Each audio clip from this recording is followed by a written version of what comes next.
Michael Morales Torres para Lucha Libre Online y el calce junto a mí en directo desde TNA Wrestling, representando a Liverpool, Inglaterra, nacida en Leicester, England, directamente desde TNA, la hija del legendario Robbie Brookside, Xia Brookside, llega acá por primera vez a casa de Lucha Libre Online. Xia, it's an absolute honor to have you. We're thrilled to have you as our guest. How are you doing today? Hola, lucha libre. Hello. Wait, Let's wait, not go. wait. I can't speak Spanish, but I did have to say hello. I had to join in a little bit, and I definitely wish I spoke more to keep this interview going. I got excited. I was going to ask the rest of it in Spanish. Xia knows Spanish. I can just... No, okay. Thrilled to have you. Thank you for the hola, obviously. Xia, there are a lot of things going in your career as of lately. A lot of things being called TNA wrestling. As this moment, TNA is in the hottest point it's ever been. And you entered a particular division that historically has been top all around the world, in my opinion. All due respect to the rest of the lads and the gals, but in my opinion, and I've said this since like 2019, TNA has the best women's division or knockout division all around the world. First, who contacted you, and how did Xia Brookside travel from Japan all the way? Because you were in Japan the last time I remember. Then you were on TNA wrestling, and everything changed. You were a huge force. The X division match, we'll get to it, but who contacted you first? I reached out to Gail first. Oh, That was my first point of contact, her and Tommy Dreamer. I ended up moving to America last July, and I really wanted to be on TNA. Like after everything that had already happened, being in Japan, I'd wrestled in America before, and where I was before on the indies and stuff, like I just, as you said, like this women's division, it is the best in the world. It really is. It's absolutely incredible. The opportunities that we get, the talented people that we have here, it was 110% where I wanted to be. So it was actually me that reached out first, but Gail was my point of contact the whole time, and she was super helpful and welcoming. And I ended up where I wanted to be. So I'm very, very happy and grateful. Xia, usually once you come to a company, they build you up, they throw some vignettes, they do an enhancement match, they do a tag team match, they do something, that's to move the pathway towards the correct direction. However, Xia Brookside made her debut at Hard to Kill, if I'm not mistaken, in an Ultimate X match. How the heck do you prepare for that? That's your first match.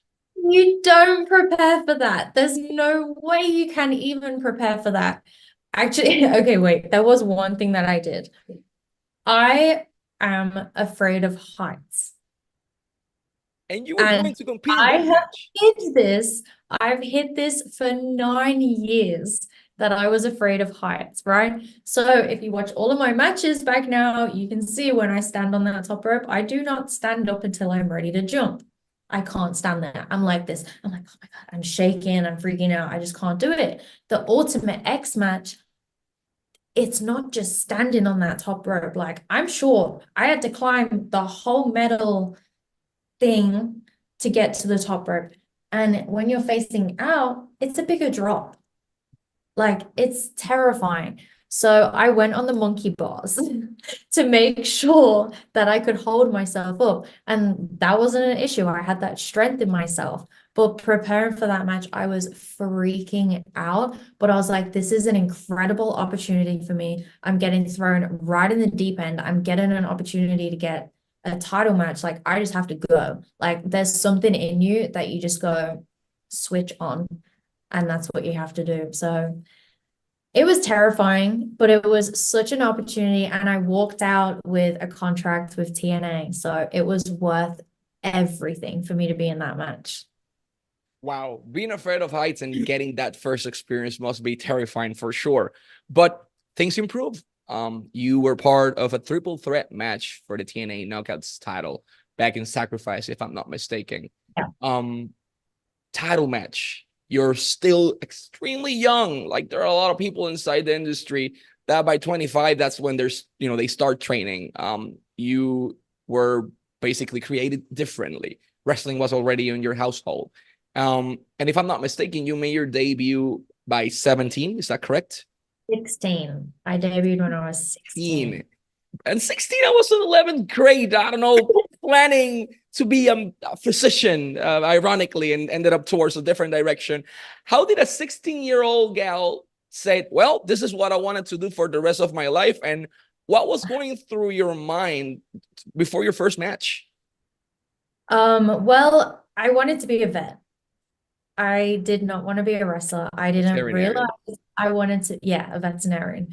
I didn't realize I wanted to be a wrestler until I was like 13, 14. And it was when my dad stopped wrestling that I realized I missed it so much because I was always on the road traveling with him.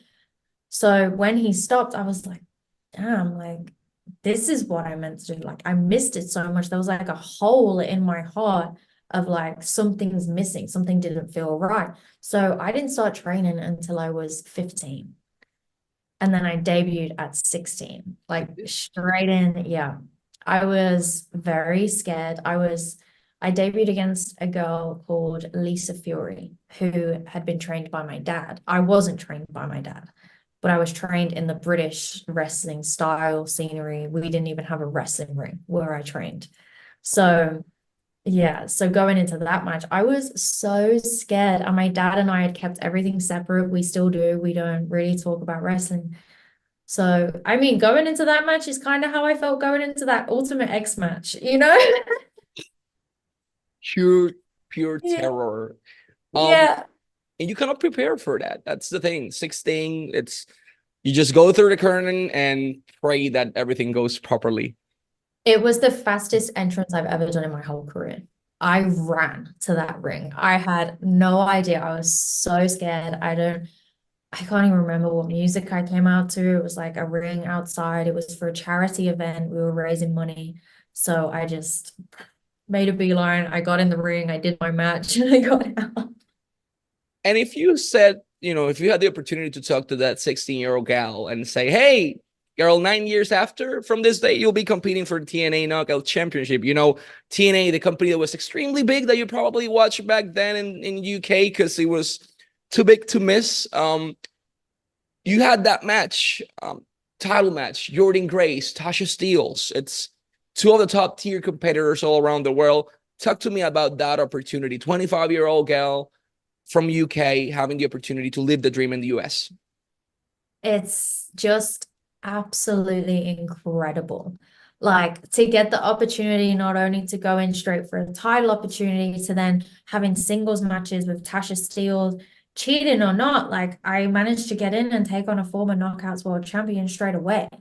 Like I feel like I'm really making my stamp on this company and I'm really making my presence known. And then to go into that triple threat match at Sacrifice was just crazy. Like I'm not just taking on one, I'm taking on two knockouts that have both held that championship.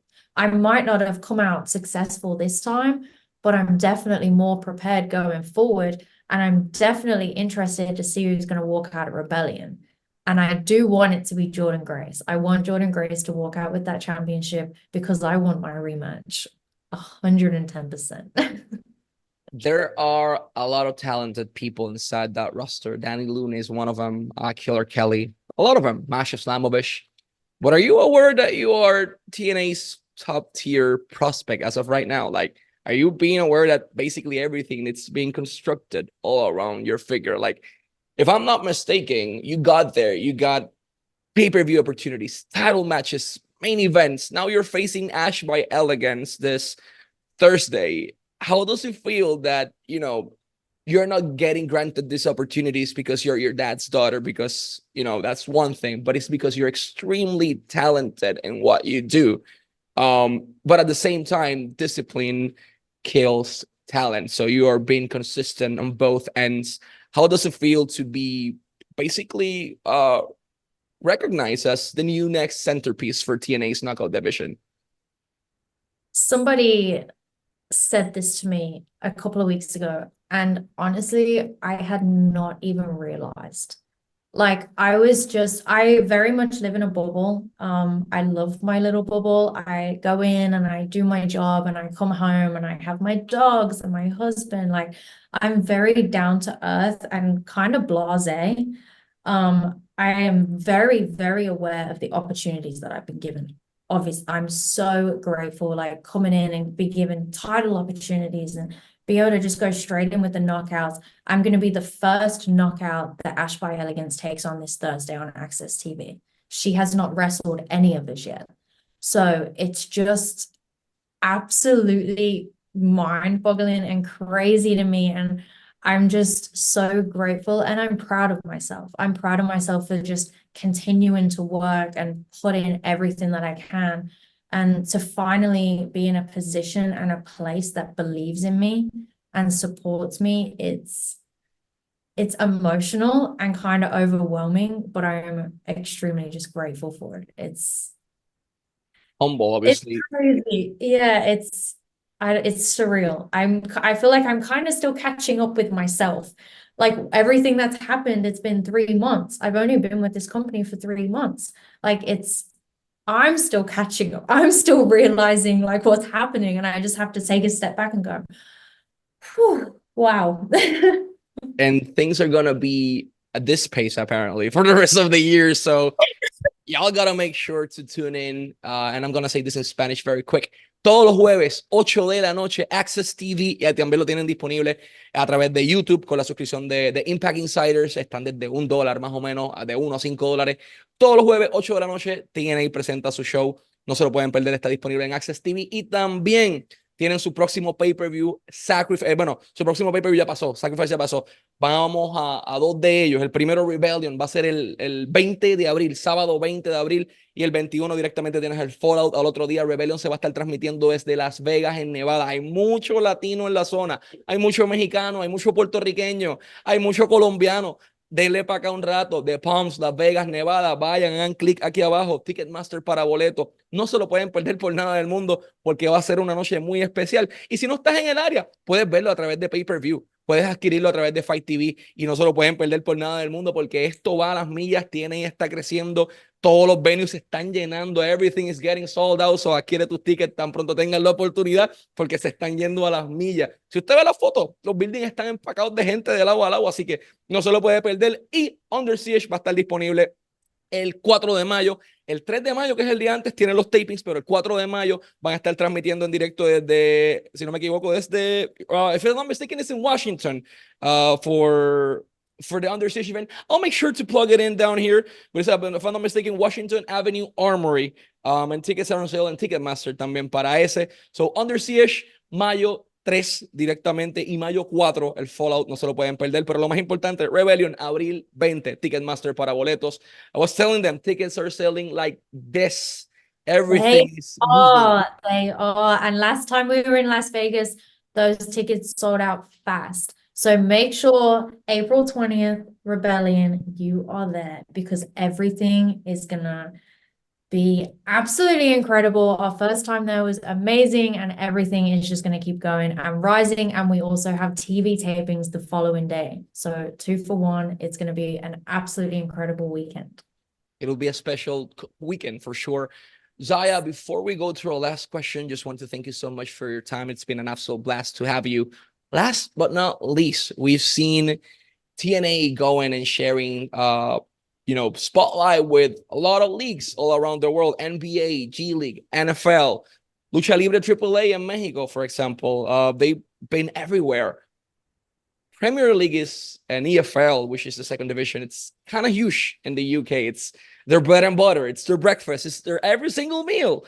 Xia, your bread, and having the opportunity to wave that TNA flag all around the world, it's part of what makes you an ambassador for them.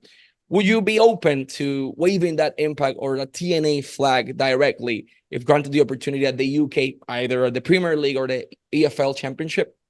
Oh, you know it. I would absolutely love it. Like football was my childhood.